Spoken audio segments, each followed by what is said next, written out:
Assalamualaikum warahmatullahi wabarakatuh dan salam sejahtera. Yang dihormati Profesor Dr. Muhammad Aziz Shah bin Muhammad Arif. Saya Maisatul Wafiqah ITUC, memegang nombor matrik di 2022210491. Baiklah, saya akan membentangkan berkaitan dengan inventory kecerdasan pelbagai.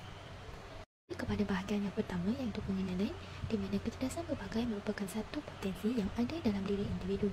Setiap individu mempunyai cara tersendiri dalam menyelesaikan setiap permasalahan yang dihadapi, di mana kecerdasan bukan hanya dilihat daripada nilai yang diperoleh seseorang, malah ia merupakan kemampuan yang dimiliki untuk melihat sesuatu masalah kemudian menyelesaikan masalah tersebut agar ianya berguna kepada orang lain. Dalam latar belakang, di mana inventory kecerdasan pelbagai diasaskan berdasarkan teori multiple intelligence iaitu MI oleh Harvard Gardner, di mana beliau merupakan seorang profesor psikologi dan neurologi dari Harvard University. Kemudian, ujian ini disusun semula dan disesuaikan oleh pelbagai pakar pendidik termasuk Walter Mackenzie, digunakan dalam pelbagai versi ringkas. Yang kedua, kerana 1983 mendefinisikan bahawa kecerdasan pelbagai merupakan satu kecerdasan individu. Gardner juga mengkritik pandangan tradisional bahawa kecerdasan hanya boleh diukur melalui IQ. Beliau mengatakan bahawa manusia mempunyai pelbagai jenis kecerdasan yang berfungsi secara bebas atau tersendiri. Menurut Gardner, kecerdasan manusia tidak boleh diukur melalui IQ semata-mata. Sebaliknya, terdapat pelbagai jenis kecerdasan yang dimiliki individu pada tahap yang berbeza-beza. Jenis kecerdasan yang telah digariskan oleh Harvard Gardner, yang pertama sekali ialah kinestetik, di mana seseorang yang mempunyai kecerdasan kinestetik, mereka lebih cenderung melakukan aktiviti yang berkaitan dengan pergerakan badan seperti bersukan, menari, cibrama dan sebagainya. Seterusnya ialah interpersonal, di mana individu yang mempunyai kecerdasan interpersonal, mereka akan melibatkan kemahiran ataupun kebolehan individu berkomunikasi, menjalinkan hubungan dan membina kepercayaan dengan orang lain.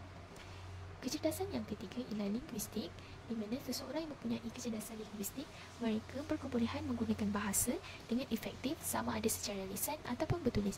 Antara lain, individu ini mempunyai kemahiran mendengar dan berfikir dalam bentuk perkataan.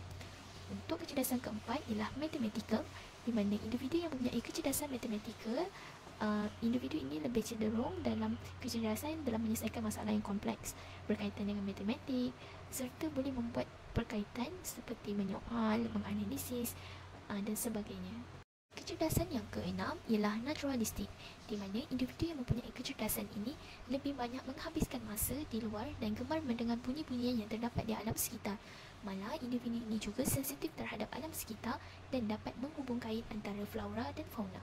Kecerdasan yang keenam pula ialah kecerdasan intrapersonal, di mana individu mempunyai gerak hati dan imajinasi yang tinggi, mereka boleh mengawal emosi dan mempunyai autonomi yang tinggi serta seseorang yang berdikari. Bagi kecerdasan ketujuh ialah ruang visual, di mana seseorang yang mempunyai kecerdasan ruang visual ini, mereka lebih berkebolehan untuk berfikir secara gambaran, imej, bentuk maupun corak. Dan kecerdasan yang terakhir ialah kecerdasan musikal, di mana individu yang mempunyai kecerdasan ini, mereka lebih sensitif terhadap bunyi persekitaran. Malah, mereka juga mempunyai kemahiran seperti menyanyi, bersiul, mengubah muzik, memahami struktur dan rentak muzik dan sebagainya. Untuk mengetahui dengan lebih lanjut setiap kecerdasan ini, anda boleh tunggu sehingga di hujung video. Untuk pentadbiran instrumen, tujuan inventory kecerdasan pelbagai ini dijalankan adalah untuk yang pertama, mengenal pasti jenis kecerdasan dominan seseorang individu. Yang kedua, menjadi rujukan kepada guru serta kaunselor dalam membantu mengenal pasti potensi dan gaya pembelajaran murid tersebut. Instrumen ini menggunakan skala Likert antara 1 sehingga 5, iaitu yang pertama sangat tidak setuju, yang kedua tidak setuju, yang ketiga kurang setuju, yang keempat setuju dan akhir sekali sangat setuju. Di mana item ini mempunyai 56 soalan yang perlu dijawab selama 15 hingga ke 20 minit. Sasaran responden bagi penilaian ujian ini antaranya ialah murid sekolah, mahasiswa serta golongan dewasa.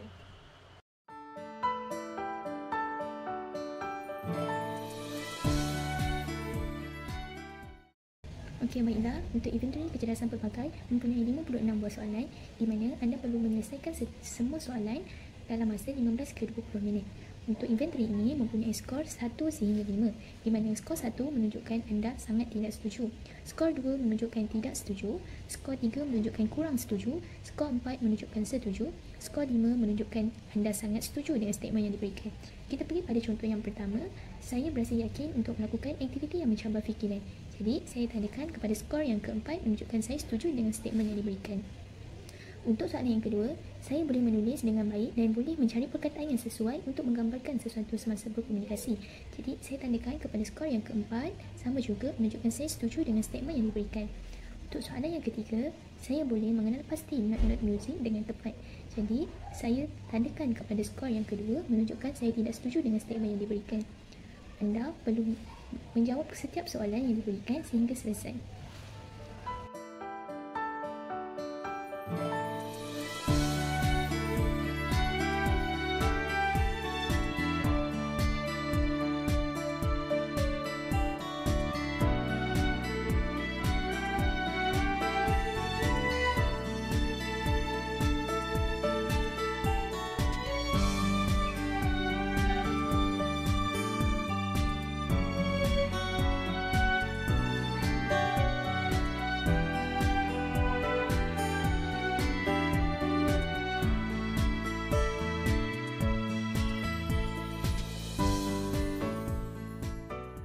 Baiklah, bila anda telah selesai menjawab semua soalan yang telah diberikan, untuk langkah seterusnya, untuk anda pastikan apakah skor yang anda terima, yang pertama sekali ialah anda perlu meletakkan skor yang anda telah jawab tadi. Contohnya, untuk item pertama menunjukkan kepada nombor soalan yang pertama. Okey, untuk soalan yang pertama, skor anda ialah anda mendapat skor 4. Jadi, di sini anda tulis nombor 4. Contoh yang lain ialah untuk soalan 14, saya dapat skor ialah 2. Jadi tulis 2 di sini.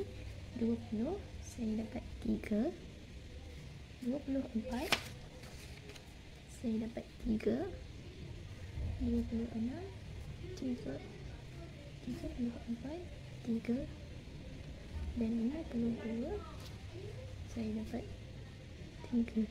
Jadi, bila anda telah selesai masukkan semua skor, anda tambahkan setiap bilangan ini dan tuliskan jumlah semua. Contohnya 4, 2, 3, 3. So, saya dapat 21 di sini. Okey, ulang perkara yang sama untuk setiap kecenderungan sehingga selesai.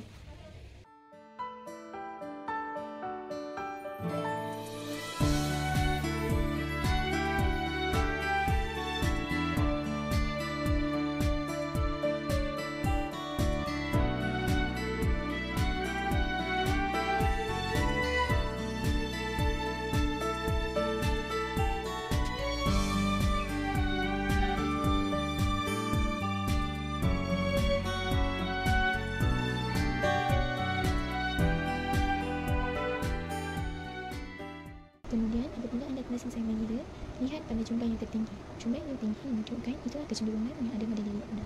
Untuk mengetahui dan lebih lanjut, boleh lihat kepada hujung video.